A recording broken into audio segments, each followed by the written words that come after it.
ರಾಷ್ಟ್ರೀಯ ಪಕ್ಷ ಭಾರತೀಯ ಜನತಾ ಪಾರ್ಟಿ ದೇಶದ ಅತಿದೊಡ್ಡ ಸಂಘಟನಾತ್ಮಕ ರಾಜಕೀಯ ಪಕ್ಷ. ಇಂತಹ ಪಕ್ಷಕ್ಕೆ ಕಾರ್ಯಕರ್ತರಾದ ನಾವೆಲ್ಲರೂ ಹೆಚ್ಚಿನದಾಗಿ ಬಲ ತುಂಬುವುದರ ಜೊತೆಗೆ ಪಕ್ಷಕ್ಕೆ ಮತ್ತಷ್ಟು ಶಕ್ತಿ ತುಂಬುವ ಕೆಲಸ ಮಾಡಬೇಕಿದೆ. ಸಮಾಜದಲ್ಲಿ ದೌರ್ಜನ್ಯಗಳು, ಅಕ್ರಮಗಳು, ಶೋಷಣೆಗಳು ನಡೆದಾಗ ನಾವೆಲ್ಲ ಧ್ವನಿ ಎತ್ತುವ ಮನೋಭಾವ ಬೆಳೆಸಿಕೊಂಡು ನೊಂದವರಿಗೆ ನ್ಯಾಯ ಒದಗಿಸಿಕೊಡುವ ಕೆಲಸ ಮಾಡಬೇಕು. ಕಾರ್ಯಕರ್ತರ ನೋವುಗಳಿಗೆ ಸ್ಪಂದಿಸುತ್ತಾ ಪಕ್ಷ ಕಟ್ಟುವಲ್ಲಿ ಮುನ್ನುಗ್ಗಬೇಕು ಅಂತ ನಗರದ ಗೃಹ ಕಚೇರಿ ಸೇವಾ ಸದನದಲ್ಲಿ ಭಾನುವಾರ ನಡೆದ ಶಿರಾ ಬಿಜೆಪಿ ನಗರ ಹಾಗೂ ಗ್ರಾಮಾಂತರ ಮಂಡಲದ ನೂತನ ಪದಾಧಿಕಾರಿಗಳ ಪದಗ್ರಹಣ ಕಾರ್ಯಕ್ರಮವನ್ನು ಉದ್ಘಾಟಿಸಿ ಮಾತನಾಡಿದ ವಿಧಾನ ಪರಿಷತ್ ಶಾಸಕ ಹಾಗೂ ಮಧುಗಿರಿ ಬಿಜೆಪಿ ಸಂಘಟನಾತ್ಮಕ ಅಧ್ಯಕ್ಷ ಚಿದಾನಂದ ಎಂ ಗೌಡ ಈ ರೀತಿಯಾಗಿ ಹೇಳಿದ್ದಾರೆ. जेपी नड्डा जी की सम्मान जेपी नड्डा जी की बीएस येडियूरप्पा ಅವರಿಗೆ ರಾಜ್ಯಾಧ್ಯಕ್ಷರಾದಂತ ಬಿವೈ ವಿಜಯೇಂದ್ರ ಅವರಿಗೆ ಮಧುಗಿರಿ ಜಿಲ್ಲೆ ಸಂಘಟನಾತ್ಮಕ ಜಿಲ್ಲೆ ಅದರ ವತಿಯಿಂದ ಬಹಳ ವಿಶೇಷವಾಗಿ ಇದು ಹಲವಾರು ಜನ ನನಗೆ ಗೊತ್ತಿಲ್ಲ ಈ ರೀತಿಯ ಕಾರ್ಯಕ್ರಮ ಪದಗ್ರಹಣ ಕಾರ್ಯಕ್ರಮ ಪದಾಧಿಕಾರಿಗಳನ್ನೆಲ್ಲ ಕರೆದು ಪ್ರಜಾಪ್ರಭುತ್ವದ ಸಂವಿಧಾನಕ್ಕೆ ರೀತಿಯಲ್ಲಿ ಆಯ್ಕೆ ಮಾಡಿ ಎಲ್ಲರಿಗೂ ಕೂಡ ಜವಾಬ್ದಾರಿ ಕೊಡುವಂತ ಕೆಲಸವನ್ನ ಇವತ್ತು ನಮ್ಮ ಮಾರ್ಗದರ್ಶಕರು ನಮಗೆ ಚುನಾವಣಾಧಿಕಾರಿಗಳಾಗಿ ಮಧುಗಿರಿ ಜಿಲ್ಲೆಗೆ ನನ್ನನ್ನು ಅಧ್ಯಕ್ಷರನ್ನಾಗಿ ಆಯ್ಕೆ ಮಾಡೋದಿರಬಹುದು. ಹಾಗೆ ನಮ್ಮ ಅನಿಲ್ ಕುಮಾರ್ ಜಿಯವರು ಕೂಡ ಪಾವಗಡ ಡಾಕ್ಟರ್ ವೆಂಕಟರಾಮ್ ಅವರು ಈ ಮೂರು ಜನ ಈ ನಮ್ಮ ಮಧುಗಿರಿ ಜಿಲ್ಲೆಯಲ್ಲಿ ಈ ಆಯ್ಕೆ ವಿಚಾರದಲ್ಲಿ ಕನಿಷ್ಠ ಕಳೆದ 1 ವರ್ಷದಿಂದ ಕೆಲಸ ಮಾಡಿದ್ದಾರೆ. ಬಹಳಷ್ಟು ಜನ ಈಗ ಸ್ವಲ್ಪ ಹಿಂದಕ್ಕೆ ಹೋಗೋಣ ಮೆಮೊರಿ ವೇದಿಕೆಯಲ್ಲಿ ನಮ್ಮ ಮಂಡಲ ಅಧ್ಯಕ್ಷರು ನಗರ ಮಂಡಲ ಅಧ್ಯಕ್ಷರು ಶಿರಾ ನಗರದಲ್ಲಿ ಹಲವಾರು ಜನ ಸ್ವಯಂ ಸೇವಕರ ರೀತಿ ಪಕ್ಷ ಕಟ್ಟಿರುವವರು ತುಂಬಾ ಜನ ಇದ್ದಾರೆ.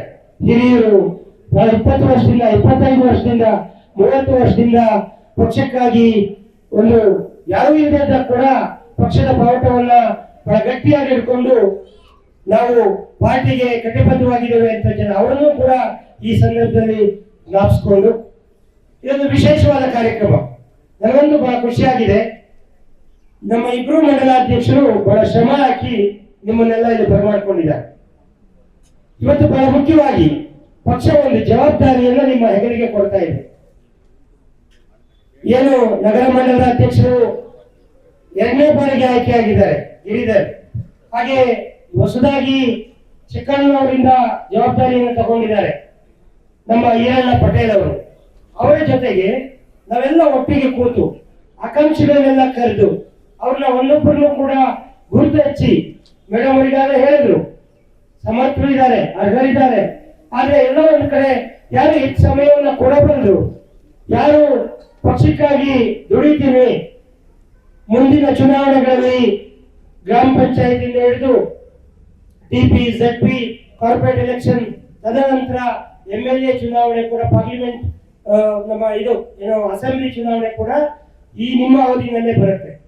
ಇವತ್ತು ಯಾರ್ಯಾರು ಜವಾಬ್ದಾರಿ ತಗೋತಾ ಇದ್ದೀರಾ ಎಲ್ಲ ಮೋರ್ಚಾಗಳು ಕೂಡ, ಅದು ಯುವ ಮೋರ್ಚಾ ಇರ್ಬೋದು, ರೈತ ಮೋರ್ಚಾ ಇರ್ಬೋದು, ಮಹಿಳಾ ಮೋರ್ಚಾ ಇರ್ಬೋದು, OBC ಮೋರ್ಚಾ ಇರ್ಬೋದು, ಅಲ್ಪಸಂಖ್ಯಾತ ಮೋರ್ಚಾ ಇರ್ಬೋದು, SC ಮೋರ್ಚಾ ಇರ್ಬೋದು, ST ಮೋರ್ಚಾ ಇರ್ಬೋದು, ಈ ಎಲ್ಲ ಮೋರ್ಚಾಗಳ ಅಧ್ಯಕ್ಷರು ಹಾಗೆ ಪ್ರಧಾನ ಕಾರ್ಯದರ್ಶಿಗಳು ಹಾಗೆ 5 ಜನ ಉಪಾಧ್ಯಕ್ಷರುಗಳು ನಮ್ಮ ಕಾರ್ಯಕರ್ತರ ಮೇಲೆ ಯಾವುದೇ ದೌರ್ಜನ್ಯಗಳಾದಾಗ ಗುಂಪಾಗಿ ಹೋಗ್ಬೇಕು.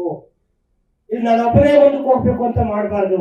ನಾನೊಬ್ಬನೇ ಮಾಡೋದಿದ್ರೆ ಗಿರಿಧರ್ ಯಾಕೆ ಅಧ್ಯಕ್ಷ ಬೇಕು, ಪಟೇಲ ಯಾಕೆ ಬೇಕು ಅಧ್ಯಕ್ಷ ಅಲ್ವಾ? ನಾನೊಬ್ಬನೇ ಮಾಡೋದಲ್ಲ. ನೀವು ಯಾವುದೇ ಕಚೇರಿಗೆ ಹೋಗಿ, ನಾನು ಹೇಳ್ತಾ ಇದ್ದೀನಿ ಗಿರಿಧರ್, ನೀನು ಒಬ್ಬ ಓಡಾಡ್ಕೊಂಡಿರೋದಲ್ಲ. ನೀನ್ ಪೊಲೀಸ್ ಸ್ಟೇಷನ್ಗೆ ಹೋಗ್ತೀಯ, ನೀನು ಒಬ್ಬನೇ ಹೋದ್ರೆ ನಿನ್ ಗೌರವ ಸಿಗಲ್ಲ. 20 ಜನ ಜೊತೆಗೆ ಹೋದ್ರೆ ನೀನ್ ಹೇಳಿದ ಕೆಲಸ ಆಗುತ್ತೆ. ಪಟೇಲ್ ಇರೋಣ, ಅರ್ಥ ಆಯ್ತಲ್ಲ? ಎಲ್ಲರೂ ಕೂಡ ಗುಂಪಾಗಿ ಹೋಗ್ಬೇಕು. ಈ ಒಂದು ತಹಶೀಲ್ದಾರ್ ಹತ್ರ ಹೋಗ್ಬೇಕಾದ್ರೆ ನನ್ಗೊಂದು ಮಾತು ಹೇಳಿ, ನಾನು ಫೋನ್ ಮಾಡ್ತೀನಿ. ಹಾಗಂತ ಅಕ್ರಮಗಳಿಗೆ, ಅನ್ಯಾಯಕ್ಕೆ ನನ್ನ ಬೆಂಬಲ ಇಲ್ಲ, ಅರ್ಥ ಆಯ್ತಲ್ಲ? ನಾನು ₹1 ದುಡ್ಡು ಕೊಟ್ಟಲ್ಲ, ಕಮಿಷನ್ ತಗೊಳ್ಳಲ್ಲ, ಲಂಚ ಹೊಡೆಯಲ್ಲ ಅಂತ ಹೇಳಿದ್ದಾದ್ಮೇಲೆ ನಾನು ಅಕ್ರಮಗಳನ್ನು ಕೂಡ ಸಪೋರ್ಟ್ ಮಾಡಲ್ಲ. ನಿಮ್ಮಲ್ಲೇನಾದ್ರು ದೌರ್ಜನ್ಯ ಆದ್ರೆ ನಾನು ಸುಮ್ಮನೆ ಇರೋದಿಲ್ಲ. ಆ ಕಾರಣಕ್ಕಾಗಿ ಬಹಳ ಧೈರ್ಯವಾಗಿ ಮುನ್ನುಗ್ಗಿ, ಇದು ಟೀಮ್ ವರ್ಕ್, ಒಟ್ಟಿಗೆ ಹೋಗ್ಬೇಕು ಎಲ್ಲರೂ ಕೂಡ. ಆ ಟೀಮ್ ವರ್ಕ್ ಅನ್ನು ಮಾಡೋಣ. ಯಾರು ಬರ್ತಾರೋ, ಈಗ ಬರ್ದಿರೋರ ಅಯ್ಯೋ ಬಂದಿಲ್ಲ ಅಲ್ಲ, ಯಾರು ಬರ್ತಾರೋ ಜೊತೆ ಕರ್ಕೊಂಡು ಮುಂದಕ್ಕೆ ಹೋಗೋಣ. ಇದು ನ್ಯಾಷನಲ್ ಪಾರ್ಟಿ, ಇದು ರಾಷ್ಟ್ರೀಯ ಪಕ್ಷ, ಇದು ಯಾರೋ ಒಂದು ಕುಟುಂಬದಲ್ಲಿ ಇರುವಂತ ಪಕ್ಷ ಅಲ್ಲ, ರಾಷ್ಟ್ರೀಯ ಪಕ್ಷ. ಆ ಕಾರಣಕ್ಕಾಗಿ ನಾನು ಇರ್ತಿದ್ದೋ ಗೊತ್ತಿದ್ದೋ ನಾನು ಲೆಕ್ಕನೇ ಇಲ್ಲ ಪಾರ್ಟಿಗೆ. ಭಾರತೀಯ ಜನತಾ ಪಕ್ಷದ ಒಂದು ಪಾರ್ಟಿಗೆ ನಾನು ಅಂದ್ರೆ ನಂತರ 3 ಜನ ಬರ್ತಾರೆ. ಹಾಗಾಗಿ ಮುಂದಿನ ದಿನಗಳಲ್ಲಿ ನಾವು ಬಹಳ ಭದ್ರವಾಗಿ ಉಳ್ಕೊಂಡಿರೋದೆರಡೆ ಅದನ್ನು ಕಟ್ಟೋಣ. ಕಟ್ಟಿ ಈ ಈ ಊರಿಗೆ ಇವತ್ತು ನೋಡಿದ್ರಿ ಕಾಂಗ್ರೆಸ್ ದರ್ಬಾರ್ನಲ್ಲಿ ಏನೆಲ್ಲ ಆಗ್ತಾ ಇದೆ ದುರಾಡಳಿತ. ಪ್ರತಿಯೊಬ್ಬರು ಬಂದು ನನ್ನ ಹತ್ರ ಶಾಪ ಆಗ್ತಾರೆ, ಸ್ವಾಮಿ ಅದು ತಹಶೀಲ್ದಾರ್ ಕಚೇರಿ ಏನಾಗಿದೆ, ಆ ತಹಶೀಲ್ದಾರ್ ರಜೆ ಹಾಕೊಂಡು ಒಂದು ತಿಂಗಳು ಮನೆಗೆ ಹೋಗಿದ್ದಾನೆ, ಹೇಳೋರಿಲ್ಲ ಕೇಳೋರಿಲ್ಲ. ಅವ್ರು ಕೇಳಿದ್ದೆ ಆಡಿದ್ದೆ ಆಟ, ಕೇಳಿದಷ್ಟೇ ದುಡ್ಡು. ಇದು ಎಲ್ಲ ಕಡೆ, ಒಂದು ಕಡೆ ಎಲ್ಲ ಅರಾಜಕತೆ ತಾಂಡವ ಆಡ್ತಾ ಇದೆ. ಈ ರೀತಿಯಾಗಿ ನಡೀತಾ ಇದೆ, ಅರ್ಥ ಆಯ್ತಲ್ಲ. ಇದನ್ನ ಸರಿ ಮಾಡಬೇಕು ಅಂದ್ರೆ ನಾವು ಅವಕಾಶವನ್ನು ನಮ್ಮ ಕೈ ತಗೋಬೇಕು, ಅಧಿಕಾರವನ್ನು ನಮ್ಮ ಕೈ ತಗೋಬೇಕು. ಅದಕ್ಕೆ ಈಗ ಫೌಂಡೇಶನ್ ಆಗ್ತಾ ಇದೀವಿ ನಾವು. ಈಗ ತಳಪಾಯ ಹಾಕೊಂಡು ಹೋದ್ರೆ ಇನ್ನು 2 ವರ್ಷ ಚುನಾವಣೆ ಆಗುತ್ತೋ, ಇನ್ನೊಂದು ವರ್ಷಕ್ಕಾಗುತ್ತೋ ಗೊತ್ತಿಲ್ಲ. ಆ ಟೈಮ್ಗೆ ನಾವು ರೆಡಿಯಾಗಿರ್ಬೇಕಾಗುತ್ತೆ. ಹುಮ್ಮಸ್ನಿಂದ ಮುಂದೆ ಬನ್ನಿ. ನೀವು ಯಾವ ಊರಿಗೆ ಕರೀತೀರೋ ಆ ಊರಿಗೆ ಬರ್ತೀನಿ ನಾನು. ಬರೀ ನಗರದಲ್ಲಿ ಮಾತ್ರ ಅಲ್ಲ. ನಾನು ನಗರದಲ್ಲಿ ನನ್ಗೇನು ಪ್ರಚಾರ ಬೇಕಾಗಿಲ್ಲ. ಈಗಾಗಲೇ ನಗರದಲ್ಲಿ ಚಿದಾನಂದ ಗೌಡ ಯಾರು, ಬಿಜೆಪಿ ಅಂದ್ರೆ ಏನು ಎಲ್ಲರಿಗೂ ಗೊತ್ತಿದೆ. ಸೊ ನೀವು ಎಲ್ಲಿ ಕರೀತೀರಾ ಅಲ್ಲಿ ಬರ್ತೀನಿ. ಆ ಸಮಯ ಸಂದರ್ಭಗಳನ್ನು ಸರಿಯಾದ ರೀತಿಯಲ್ಲಿ ಉಪಯೋಗಿಸ್ಕೋಬೇಕು. ಈರಣ್ಣ ಪಟೇಲ್, ನೀನು ಕೂಡ ಇನ್ನೂ ಹೆಚ್ಚು ಕಾರ್ಯಕರ್ತರಲ್ಲಿ ಯಾವುದೇ ರೀತಿಯಾದ ಗೊಂದಲ, ಪ್ರತಿಯೊಬ್ಬರು ಸಣ್ಣವರು ದೊಡ್ಡವರು ಎಲ್ಲರಿಗೂ ಫೋನ್ ಮಾಡಬೇಕು. ಚಿಕ್ಕಣ್ಣ ಇರ್ತಾರೆ, ಜಿಲ್ಲೆ ಮುಂದಿನ ತಿಂಗಳು ಜಿಲ್ಲೆಗೆ ಬರ್ತಾರೋ ಚಿಕ್ಕಣ್ಣ, ನಮ್ಮ ಮೇಡಮ್ ಅವರಿದ್ದಾರೆ ಚುನಾವಣಾಧಿಕಾರಿಗಳು, ಅವರೆಲ್ಲ ಅಲ್ಲ ಜಿಲ್ಲೆಯಲ್ಲಿ ಯಾವುದೋ ಒಂದು ಜವಾಬ್ದಾರಿ ಅಂತ ಸಿಗುತ್ತೆ ಅವ್ರಿಗೆ, ಯಾಕಂದ್ರೆ ಪ್ರಮೋಷನ್ ಕೊಡ್ಬೇಕಲ್ಲ. ಸೊ ಇದೆಲ್ಲ ಮಾಡ್ಕೊಂಡು ಯಾರ್ಯಾರು ದುಡಿತಾರೆ ಅವ್ರಿಗೆಲ್ಲ ಅವಕಾಶಗಳು ಮಾಡ್ಕೊಳ್ಳೋಣ. ಇವತ್ತಿನ ಕಾರ್ಯಕ್ರಮ ಹೀಗಿದೆ.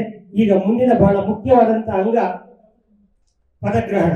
ಈಗ ಇಬ್ಬರು ಅಧ್ಯಕ್ಷರು ಕೂಡ ಅಧಿಕೃತವಾಗಿ ಅವರು ಹಿಂದೆ ನಾವು ಹನುಮಂತೇಗೌಡರು ಅವರು ಅಧ್ಯಕ್ಷರಿದ್ರು, ಅವರಿಗೆ ಅಧಿಕಾರವನ್ನು ಕೊಟ್ಟಿದ್ದಾರೆ. ಆದ್ರೆ ನಿಮ್ಮೆಲ್ಲರ ಸಮ್ಮುಖದಲ್ಲಿ ಇವತ್ತು ಇಬ್ರು ಅಧ್ಯಕ್ಷರು ಸೇರಿ ಅವರ ಟೀಮ್ ಏನಿದೆ ಆ ಎಲ್ಲ ಟೀಮು ಕೂಡ ಮೇನ್ ಅಧ್ಯಕ್ಷರು ಮತ್ತೆ ಪ್ರಧಾನ ಕಾರ್ಯದರ್ಶಿಗಳು ಇವತ್ತು ಅಧಿಕಾರ ಸ್ವೀಕಾರ ಮಾಡ್ತಾರೆ. ಮಿಕ್ಕಿದ ಯಾರ್ಯಾರ ಜವಾಬ್ದಾರಿ ಇದೆ ಅವ್ರಿಗೆಲ್ಲ ಪತ್ರವನ್ನ ಆ ಅಧ್ಯಕ್ಷರುಗಳು ಕೊಡ್ತಾರೆ. ಇವರಿಬ್ಬರಿಗೆ ನಾವು ಕೊಡ್ತೇವೆ, ಪೇರೆಂಟ್ ಬಾಡಿಗೆ ನಾವು ಕೊಡಬೇಕು, ಪೇರೆಂಟ್ ಬಾಡಿಗೆ ನಾವು ಕೊಡ್ತೇವೆ, ಮೋರ್ಚಾ ಅಧ್ಯಕ್ಷರುಗಳಿಗೆ ನಾವು ಕೊಡ್ತೇವೆ. ಮಿಕ್ಕಿದ ಟೀಮನ್ನ ಆ ಅಧ್ಯಕ್ಷರುಗಳಿಬ್ಬರು ಕೂಡ ಮಾಡ್ಕೊತಾರೆ. ಈ ಕಾರ್ಯಕ್ರಮಕ್ಕೆ ನಮ್ಮ ಎಂದಿನಂತೆ ಮಾಧ್ಯಮ ಮಿತ್ರರು ಕೂಡ ಬಹಳ ಬಿಜೆಪಿ ಯಾವುದೇ ಕಾರ್ಯಕ್ರಮ ಅಂದ್ರೂ ಕೂಡ ಅವರು ಬಹಳ ಉತ್ಸಾಹದಿಂದ, ಅವ್ರಿಗೂ ಮನಸ್ಸಲ್ಲಿದೆ ಬದಲಾವಣೆ ಬೇಕು ಈ ತಾಲೂಕಿಗೆ ಅಂತೇಳಿ. ಹಾಗಾಗಿ ಅವರ ಸಹಕಾರಕ್ಕೂ ಕೂಡ ಧನ್ಯವಾದಗಳನ್ನು ಹೇಳಿ ನಾನು ಎಲ್ಲರ ಹೆಸರನ್ನು ಮೆನ್ಷನ್ ಮಾಡಕ್ ಆಗ್ಲಿಲ್ಲ. ಯಾಕೆಂತ ಹೇಳಿದ್ರೆ ಸಮಯ ಈಗಾಗಲೇ ಸಾಕಷ್ಟು ಮಾತಾಡಿದ್ವಿ, 4-5 ಜನ ಮಾತಾಡಿದ್ವಿ. ಆ ಕಾರಣಕ್ಕಾಗಿ ಇನ್ನು ಹೆಚ್ಚು ಮಾತಾಡೋದು ಬೇಡ ಅಂತ ಹೇಳಿ ಬಹಳ ಮುಖ್ಯವಾದ ಘಟ್ಟ ಇದು ಮುಗಿಸ್ಕೊಂಡು ಮದುವೆ ಬೇರೆ ಒಂದು ಘೋಷಣೆ ಆಗಿದೆ. ಅಲ್ಲೊಂದು ಮಾತು ಹೇಳ್ತಾ ಇದ್ರು, ಮುಂಚೆ ಭಾಜಪಗೆ ಏನಾದ್ರು ನೀವು ಜವಾಬ್ದಾರಿ ಬೇಕು ಅಂತ ಹೇಳಿದ್ರೆ ಅಯ್ಯೋ ಅವ್ರು ಏನೇನ್ ಕೆಲಸ ಹೇಳ್ಬಿಡ್ತಾರೋ ಏನೇನು.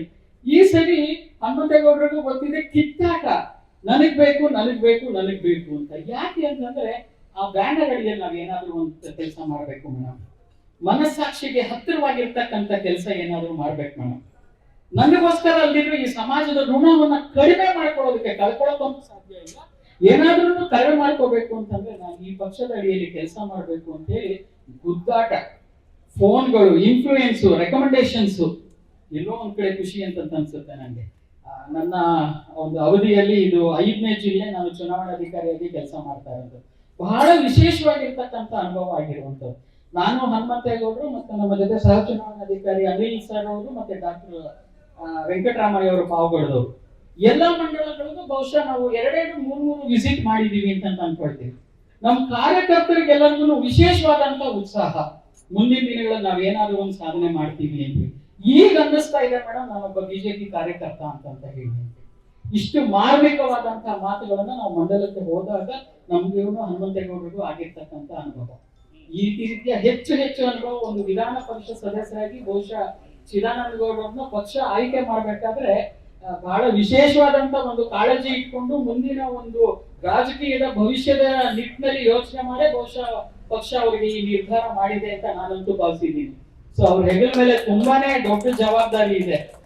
ಕೊರಟಗೆರೆ, ಪಾವಗಡ ಮತ್ತು ಮಧುಗಿರಿ, ಇದ್ರ ಜೊತೆಗೆ ಶಿರಾ, ಇದು ನಾಲ್ಕೂರನ್ನು ಕೂಡ ಸಮನಾಗಿ ತೂಗಿಸ್ಕೊಂಡು ಹೋಗ್ಬೇಕು ಅಂತಂದ್ರೆ ಇವತ್ತಿನ ರಾಜಕೀಯ ಪರಿಸ್ಥಿತಿ ಹೆಂಗಿದೆ ಅಂತ ಹೇಳ್ಬಿಟ್ಟು ತಮ್ಮೆಲ್ರಿಗೂ ಅರಿವಿರುವಂತದ್ದು.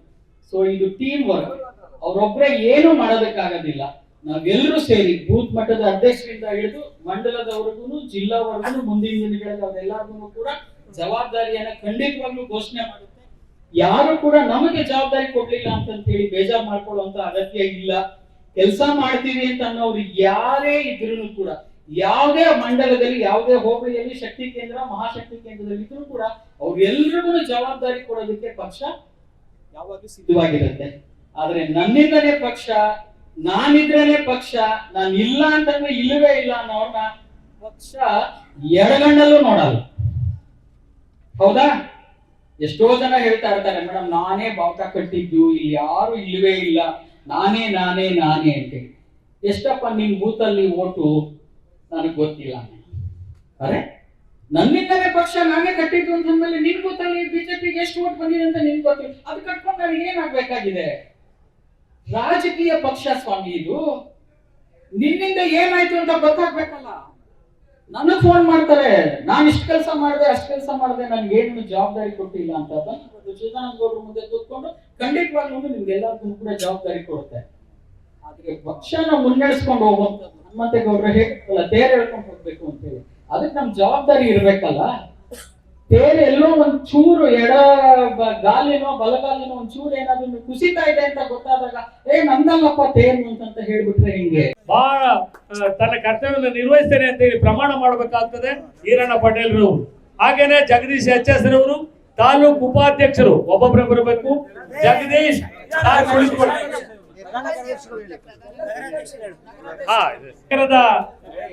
ಅಧ್ಯಕ್ಷರು ಮತ್ತೆ ಊಟದ ವ್ಯವಸ್ಥೆ ಇದೆ, ದಯಮಾಡಿ. ಜಗದೀಶ್ ಎಚ್.ಎಸ್. ರವರು ತಾಲೂಕು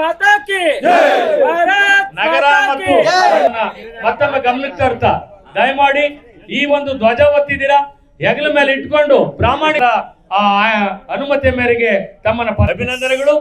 ಜಗದೀಶ್ ಎಚ್.ಎಸ್. ರವರು ತಾಲೂಕು ಉಪಾಧ್ಯಕ್ಷರು, ಪೇರೆಂಟ್ಸ್ ಬಾಡಿಯ ತಾಲೂಕು ಉಪಾಧ್ಯಕ್ಷರಾಗಿರ್ತಕ್ಕಂಥ ಜಗದೀಶ್ ಎಚ್.ಎಸ್. ಇದು ಗ್ರಾಮಾಂತರ ಆದ್ಮೇಲೆ ಜಗದೀಶ್ ಎಚ್.ಎಸ್. ರವರು ತಾಲೂಕು ಉಪಾಧ್ಯಕ್ಷರು ಸಾಹೇಬ್ರು ಹೇಳ್ದಂಗೆ ಮಾಡ್ತಾ ಇರೋದು. ನಾಗರಾಜ್ ಗೌಡ RH ಜವಾಬ್ದಾರಿಗಳನ್ನ ಅರ್ಥ ಮಾಡಿಕೊಂಡು ಬಹಳ ಉನ್ನತವಾಗಿ ಸಂಘಟನೆ ಉತ್ತಮವಾಗಿ ತಮಗೆ ಮನವಿಯನ್ನು ಮಾಡಿಕೊಳ್ತಾ ತಾಲೂಕು ಉಪಾಧ್ಯಕ್ಷರು ಕೃಷ್ಣೇಗೌಡರವರು ಕೂಡ ಒಬ್ಬರಾದ್ಮೇಲೆ ಹೋಗ್ಬೇಕು. ಅಬ್ರಾಹ್ಮನವರು ಭಾಗವಾದ ಸ್ವಾಗತವನ್ನ ಬಯಸ್ತಾ ಇದ್ದೇವೆ. ರಂಗನಾಥ್ DK ದ್ವಾಕುಂಟೆ ಅವರು, ಇವ್ರಿಗೂ ಹೋಬಳಿ ಜಿಲ್ಲಾಧ್ಯಕ್ಷರು ಅವರಿಗೆ ಅವರ ಜವಾಬ್ದಾರಿಯನ್ನು ಹೊತ್ತು ಅವರು ತಮ್ಮ ಕಾರ್ಯವನ್ನ ಮಾಡಬೇಕು ಅಂತ ಹೇಳಿ ಮನವಿಯನ್ನು ಮಾಡಿಕೊಳ್ತಾ ಇದ್ದಾರೆ. ಕಸಬಾ ಹೋಬಳಿ ತಾಲೂಕು ಪ್ರಧಾನ ಕಾರ್ಯದರ್ಶಿಗಳು ಮಾಡಲ್ ಧುರೀಣರಾಗಿದ್ದಾರೆ. ಅವರಿಗೆ ತುಮಕೂರು ತಾಲೂಕು ಆಯ್ಕೆಯಾಗಿದ್ದಾರೆ. ಅವರಿಗೆ ತುಂಬಂದನೆಗಳು. ತಿಮ್ಮಣ್ಣ ಚಂಗಾವಡ್ಗೆರೆ ಹೋಬಳಿ ಕಾರ್ಯವನ್ನು ಒತ್ತಿದ್ದಾರೆ. ತಾಲೂಕು ಕಾರ್ಯದರ್ಶಿಯಾಗಿ ಆಯ್ಕೆ ಆಗಿದ್ದಾರೆ. ಮುನಿರಾಜ್ ನಿವೃತ್ತ ಶಿಕ್ಷಕರು, ಗಂಜಲಗುಂಟೆ. ಮುನಿರಾಜ್